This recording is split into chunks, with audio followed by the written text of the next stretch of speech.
From Pheromemes 2015 to 2017 show poems, there is a poem in here from the Erasure poem series, because I did a feature for National Poetry Month of erasure poems, where you took well-known documents, speeches, and erased parts of it to come up with something new. So I have this erasure poem called The Meaning of Art, because these are selected words from excerpts of a key Adolf Hitler speech on art in Nuremberg, September 6, 1938. The endowment of a true artist is that his work of art express the general will of a period. Works of art rightly mirror the inner mind of age, of life. At present, expression of the world with race will turn to ages which have already possessed freedom of the spirit, of the will, and of the mind. This, naturally, the manifestation in art, shall be influenced in 1,000 ways through the evidences and memories of that which still is an ideal force, lives on and works on in the imagination. The more the modern approaches this, the more and more will achieve enlightened, and civilization will be influenced.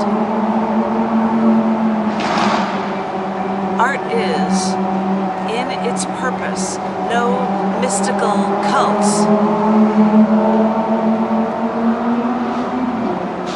Only the care of a people.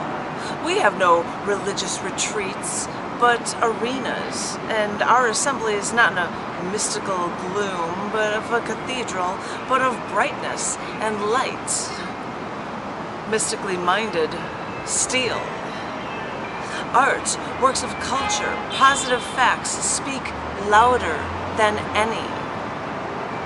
We can speak of a new awakening of our cultural life, which finds its confirmation not in mutual compliments and literary phrases, but in positive evidences of cultural creative force. Architecture, sculpture, painting, drama, and the rest bring proof of a creative period in art which, for richness and impetuosity, has rarely been matched in the course of human history. Try to turn these facts upside down. We know the cultural achievements will have won respect and appreciation far more than the material.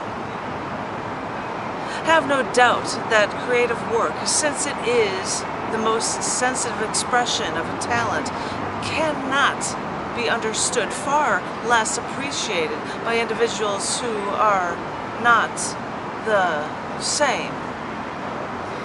Make art. It is a proclamation of body and spirit.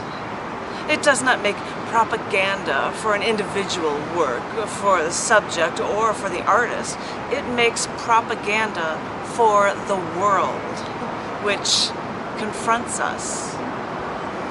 And so art will announce and herald that common mental attitude, that common view of life, because these can meet with an understanding only if it reveals in itself the true essence of the spirit.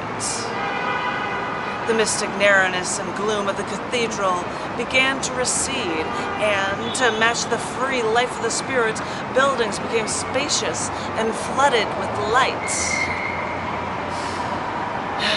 Mystical twilight gave way for increasing brightness. Freedom of the soul and of the will, for centuries, opened the way to new forms of expression and artistic creation.